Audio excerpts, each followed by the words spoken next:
Buen día, mi nombre es Luis Durán y en el contexto de esta cuarentena vamos a preparar la clase de enfermedad por reflujo gastroesofágico y hernia yatal de manera que les pueda llegar a sus casas. Lo primero que hay que entender cuando uno se plantea una cirugía de problemas de reflujo y de hernia yatal es que hay que entender bien el problema, no solo anatómico, sino también fisiológico. En este esquema podemos ver el tórax y el abdomen que tienen diferencias de presiones. En el tórax hay presión negativa para que al contraerse el diafragma se genera presión negativa, se genera vacío en la cavidad torácica y de esa manera ingresa el aire a los pulmones. Por lo tanto, toda la cavidad se ve influenciada por esa presión negativa y en el abdomen hay presión positiva. O sea que existe un gradiente que favorece o favorecería el pasaje del estómago hacia el esófago y es por ello que la naturaleza ha puesto una barrera para que las dos cavidades, el esófago y el estómago, se encuentren separadas. Esta barrera está formada por el esfínter esofágico inferior, la crura diafragmática y el ángulo de His principalmente. Después veremos que hay otros componentes.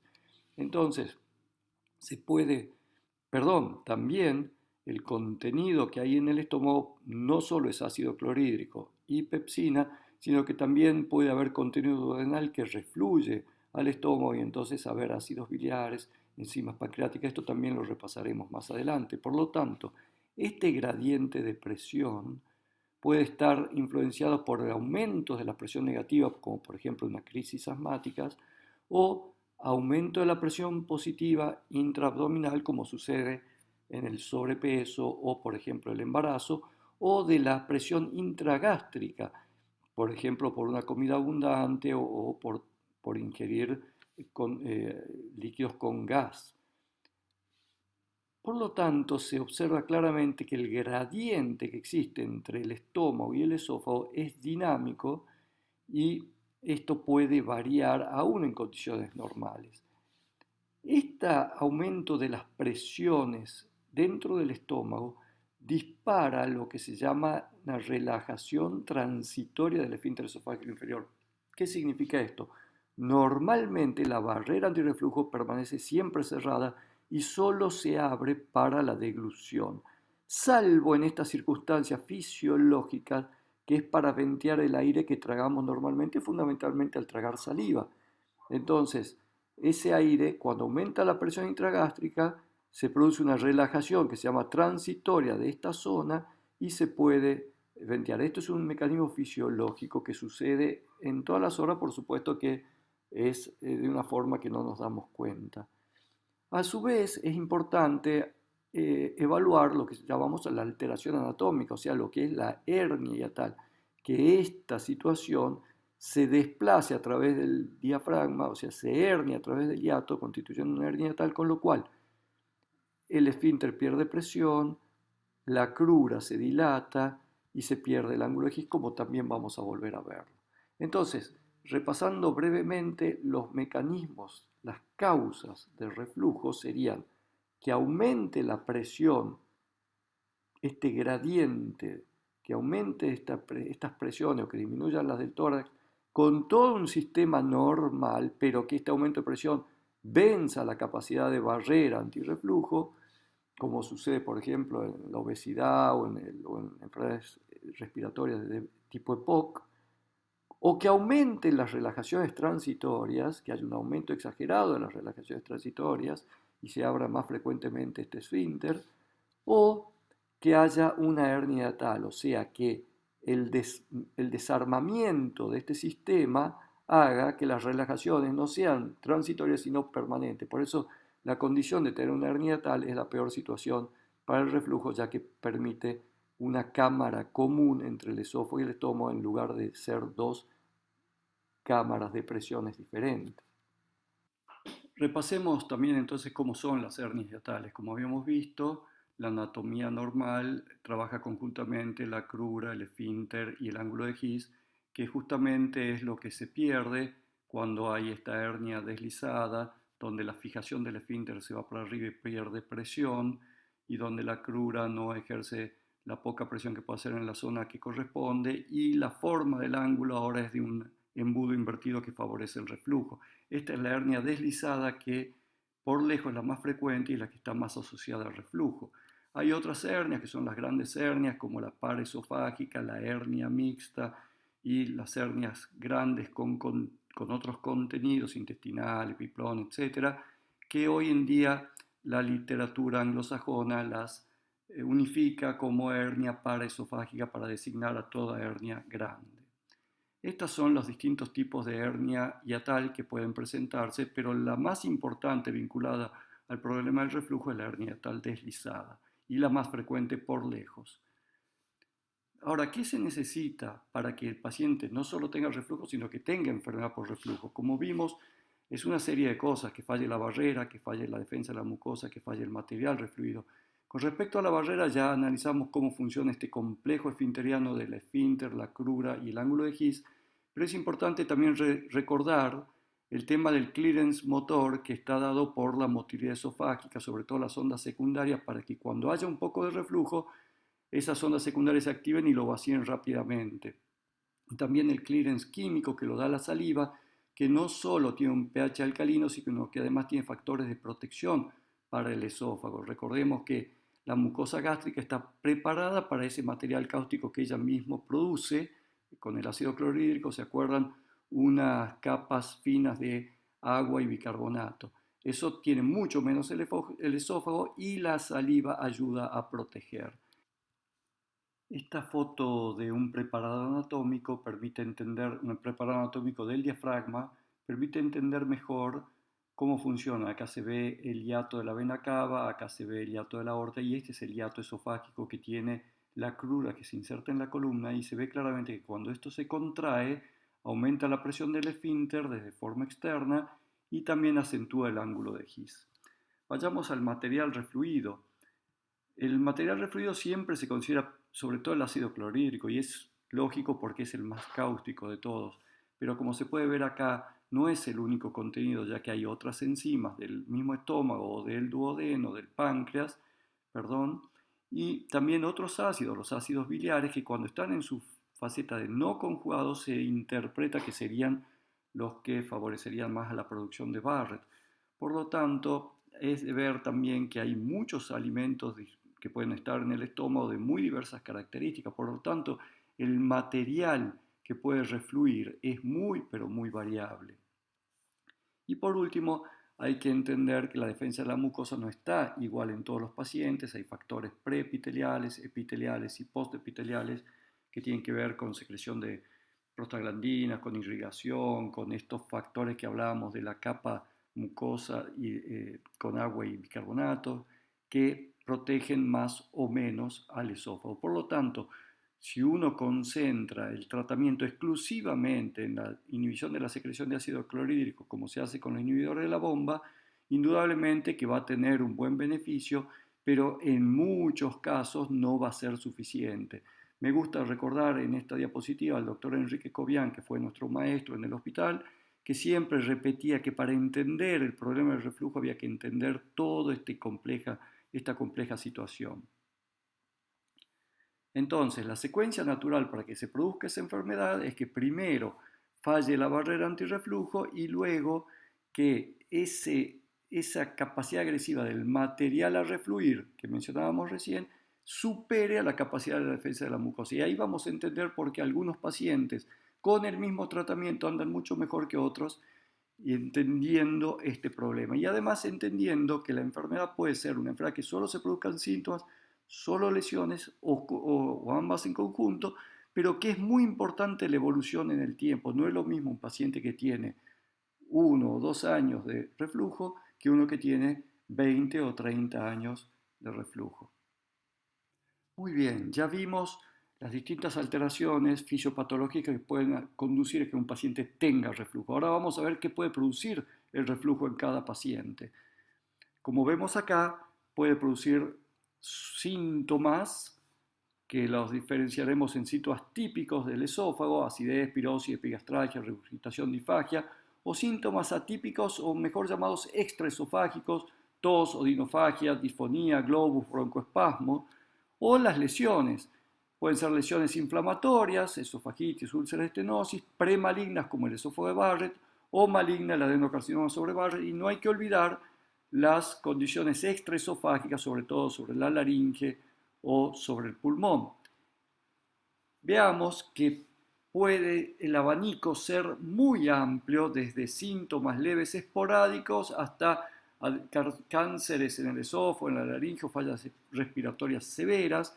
O sea, la primera parte puede ser solo una alteración de la calidad de vida y luego sobre todo de muchos años y de todos los factores que fuimos viendo anteriormente de la agresión del material y la defensa del organismo, pero sobre todo los años de haber tenido reflujo, uno puede evolucionar hacia complicaciones con alta chance de mortalidad.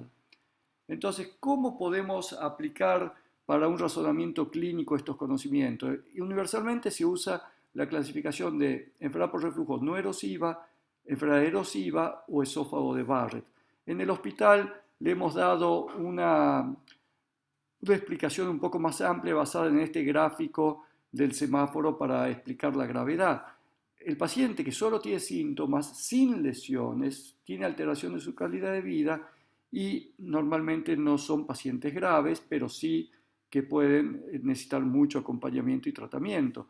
En cambio, el paciente que ya empieza a tener lesiones, nos gusta diferenciar la lesión inflamatoria leve de la inflamación severa, que es más difícil de manejar, es lo que se llama enfermedad por reflujo erosiva. Y por último, el grupo que activan la secuencia metaplasia, displasia, neoplasia, que son los más graves, que son los pacientes con esófago de Barrett y que tenemos que controlarlos más de cerca. Y no hay que dejar de prestar atención a los pacientes con enfermedad extraesofágica que no tienen todo esto anterior, que a veces tampoco tienen síntomas típicos de reflujo, pero que pueden evolucionar hacia una forma grave. Y recordemos que las hernias hiatales gigantes suelen tener más problemas mecánicos, salvo que se asocien con un componente deslizado de la hernia en el cual asocian todo el reflujo, la problemática del reflujo, además de los problemas mecánicos. Por lo tanto, luego de haber analizado de esta manera a los pacientes, cuando yo tengo un paciente en mi consultorio al cual llego a la conclusión que tiene reflujo, ¿qué es lo primero que quiero saber? ¿Cómo sigo estudiándolo? El estudio es habitualmente una endoscopía digestiva alta. Y acá otra vez quiero recordar al doctor Cobian, porque como todos los estudios son operadores dependientes y pueden hacerse mejor o peor. Es muy importante que se registre la altura del cambio mucoso, de los pliegues gástricos y del hiato, porque veremos cómo nos permite tener información. Si estas tres medidas coinciden, en general la anatomía está normal y puede haber una inflamación de la mucosa distal del esófago. Por el contrario, si la altura del hiato está más distal, quiere decir que hay una hernia hiatal, y si las tres medidas están separadas, quiere decir que en este sitio, desde el cambio mucoso hasta donde empiezan los pliegues gástricos, hay otro epitelio, por lo tanto, normalmente ahí hay una metaplasia, hay un esófago de Barrett y es necesario que se hayan tomado biopsias. Entonces vamos a mostrar esto mismo con un preparado anatómico en donde se ve claramente la altura del hiato, de los pliegues y del cambio mucoso. Fíjense, siempre se plantea el tema de la toma de biopsias. Claro que se dice que se debe tomar por lo menos biopsias en los 4 cuadrantes cada 2 centímetros. Eso es el protocolo que se llama de Seattle para la toma de biopsia. Nosotros somos de la idea que se debe tomar lo máximo que se pueda, ya que, por ejemplo, en este preparado donde a simple vista no pareciera haber una lesión, fíjense que en este sector había un adenocarcinoma y ese es el motivo por el cual tenemos esta pieza. Entonces siempre hay que pensar que con un paciente dormido en una sala de endoscopía, esa puede ser la última oportunidad que se tenga para una buena investigación diagnóstica. Entonces, ¿qué datos se puede sacar de una endoscopía digestiva alta? Las mediciones que ya dijimos. Se puede medir también la extensión del esófago de Barrett según una clasificación de Praga, que pueden ustedes buscarla.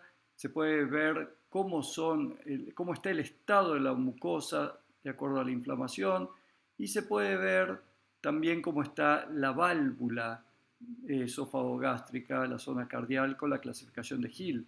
Acá se ven las clasificaciones más comunes que se usan para la esofagitis. La de abajo, la clasificación de Los Ángeles, por lejos la más usada en el mundo, es la más actual. Y acá se grafica muy bien la clasificación de Los Ángeles. Ustedes pueden pausar esto y ver cada uno en detalle. Y también está acá la clasificación de Hill, que va evaluando el estado de la válvula cardial. Después, si hay dudas, me preguntan. Muy bien, respecto a la endoscopía, es muy importante saber que la endoscopía se pide no en todo paciente, sino que normalmente la mayoría de los gastroenterólogos del mundo empiezan con un paciente que tiene síntomas típicos de reflujo con lo que se llama el PPI test, o sea, empieza con inhibidor de la bomba de protones y a ver la respuesta. Solo las guías indican pedir una endoscopía cuando no hay buenas respuestas al inhibidor de la bomba o si hay síntomas de alarma, que podría ser disfagia, pérdida de peso. En ese caso se pide una endoscopía. Nosotros somos de la idea de pedirla más seguido, preferimos saber con seguridad qué es lo que le está sucediendo al paciente, sobre todo si lleva mucho tiempo de síntomas de reflujo. Entonces, cuando hay síntomas y lesiones por endoscopía, ahí sí hacemos la prueba terapéutica del inhibidor de la bomba de protones, y en el caso de que hubieran lesiones, sobre todo en un paciente más o menos joven, o que no respondiera, en ese caso seguiremos estudiando más. Pero es importante entender que de cada 100 endoscopías que hagamos en pacientes en los cuales nosotros hemos sospechado en el consultorio por su presentación clínica que tienen reflujo, aproximadamente más de la mitad van a tener una mucosa esofágica normal y solamente alrededor de un 40%, incluso menos, van a tener la mucosa lesionada. ¿De qué depende que sean más o que sean menos? Si empezaron tomando IVP, inhibidor de la bomba, previamente van a ser menos los pacientes que estén inflamados. Si vinieron vírgenes de tratamiento a la endoscopía, ahí seguramente va a haber entre 50 y 60% de pacientes normales. ¿Y cómo se van a distribuir estos pacientes? De los pacientes que tienen lesión mucosa, un poco más de la mitad van a ser leves y otros van a ser severos. Pero el grupo de leves, fíjense que si uno le da tratamiento con IVP, rápidamente pasan a mucosa normal. Así que alrededor del 70-80% de los pacientes van a tener endoscopía sin lesión mucosa, lo cual es muy bueno para el control de la enfermedad. ¿Qué más queremos saber cuando decimos que seguiríamos estudiando estos pacientes si es que fuera necesario? En los pacientes más jóvenes o en aquellos que ya tienen lesiones, preferimos seguir estudiándolos porque o la enfermedad está un poco más avanzada o tienen tanto tiempo por delante de enfermedad crónica que es bueno ir sabiendo cómo está su enfermedad. Entonces, lo primero que nos gusta realizar es una radiología dinámica contrastada, la famosa seriada esofagostroduodenal dinámica, que es el mejor estudio para ver la anatomía, cómo está armada la anatomía, para ver el comportamiento de la barrera antirreflujo y si hay reflujo, y para reconocer también la asociación sintomática si el que hace el estudio está estimulado en hacer algunas preguntas. Normalmente el estudio que nos envían es este, y en la mayoría de los centros, que permite ver el cuerpo del esófago, el diafragma. En este caso no hay hernia, este es el techo gástrico de un paciente acostado. Acá se puede ver herniación, acá se puede ver algo de herniación y el reflujo. Pero fíjense ustedes la mayor calidad que tiene un estudio dinámico en donde vemos lo mismo, vemos el diafragma, vemos el paciente acostado con todo el contraste en el fundus gástrico y vemos también el otro diafragma de este lado y vemos esto del reflujo, que fíjense qué evidente y qué claro que es para tomar conclusiones.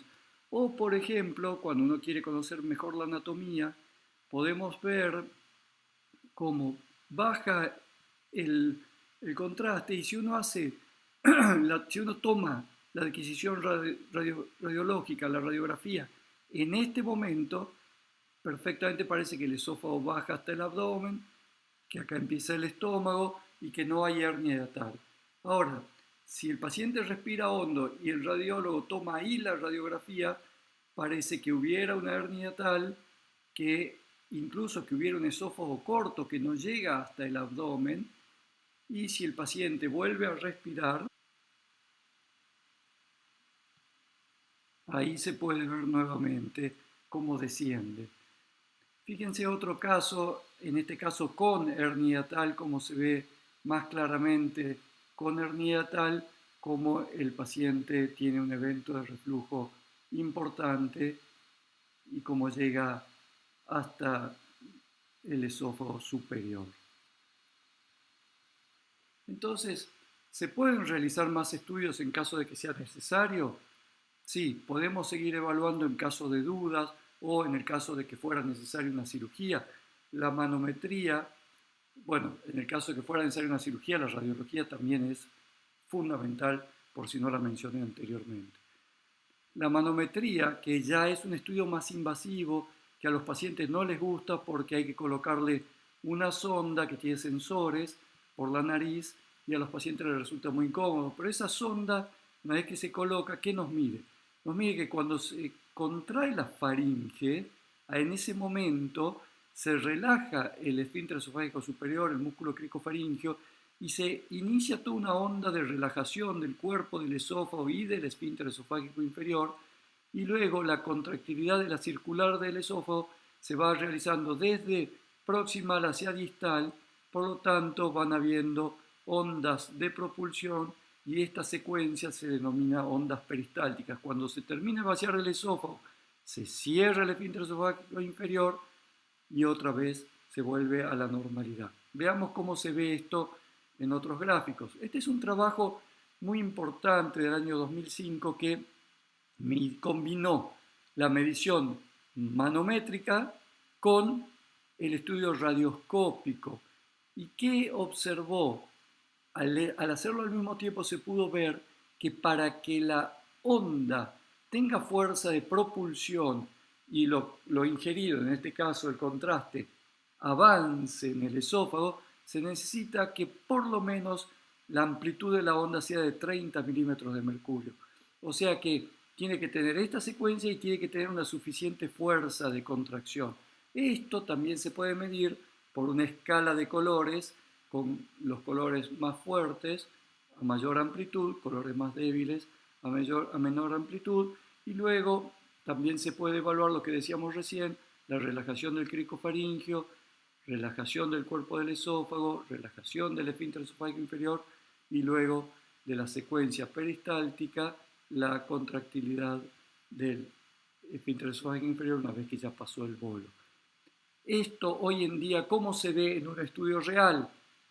En la manometría tradicional se ve, como decíamos, la deglución en el cricofaringio, la relajación rápida, se relaja todo el esófago y el esfínter esofágico inferior, y las ondas de propulsión del cuerpo esofágico y luego cómo se cierra el esfínter esofágico inferior. Y esta es la manometría de alta resolución con colores. Los colores fríos marcan menos presión y los colores más cálidos más presión. La presión del esfínter esofágico superior que se abre en el momento de la deglución, se relaja todo, incluido el esfínter esofágico inferior, y la secuencia de onda peristáltica, y esto es un trazado normal. ¿Qué otro estudio se puede hacer? El estudio de la pHimetría. ¿Qué informa la pHimetría? La pHimetría coloca una sonda, también es un estudio incómodo, invasivo, y es un estudio que dura 24 horas. También coloca una sonda por la nariz y esa sonda queda colocada con un sensor de pH en la punta, queda colocada por arriba, 5 centímetros por arriba del esfínter esofágico inferior. Entonces, dentro de la luz esofágica normalmente el pH es de alrededor de entre 6 y 7. Si el pH cambia es porque o pasó comida con otro pH o subió contenido gástrico hacia arriba. Entonces, ¿cómo se mide esto? Se mide en 24 horas, se puede evaluar reflujos de pH ácido a menor de 4, porque esto es convencional, se puso el valor 4 para registrar en el trazado, porque a ese pH se activa el pepsinógeno o pepsina y el contenido al refluir se vuelve más agresivo, o sea, ácido clorhídrico más pepsina. Entonces se puso el valor 4 como valor de corte. Entonces se puede relacionar con los síntomas y se puede relacionar con otros momentos y eventos del día. Por ejemplo, el paciente marca cuando él ha comido. Entonces, por ejemplo, estos eventos se descartan para la evaluación porque no sabemos si es por comida o es por reflujo. En cambio, este de acá claramente es un evento alejado de la comida, pero no llegó a 4, o sea que el software del aparato no lo va a tomar. Sí va a tomar este, va a tomar este, va a tomar este. Luego el paciente se acostó. Entonces sabemos que mientras estuvo acostado durante el día tuvo un solo evento de reflujo. En cambio, cuando se acostó a la noche, después de haber comido, no sabemos si tal vez esa comida fue más abundante. Fíjese, estuvo prácticamente toda la noche con reflujo. Y el paciente al mismo tiempo va a marcar los síntomas. En este caso, tuvo algún síntoma que él después escribe cuál es el síntoma, supongamos acidez o pirosis, pero esto era mientras comía. En cambio acá también es mientras comía y acá es fuera de la comida. Este también es fuera de la comida, pero fíjense que durante la noche tuvo muchísimo reflujo, estuvo prácticamente 4 o 5 horas con el esófago bañado por contenido gástrico sin que el paciente lo percibiera. Entonces, con todos estos estudios, el médico tiene que armar el rompecabezas de decidir cuál es la mejor conducta de tratamiento para el paciente. Existen más estudios, que en este caso no los vamos a mencionar porque ya son para muy especialistas, pero que es bueno saber que existen.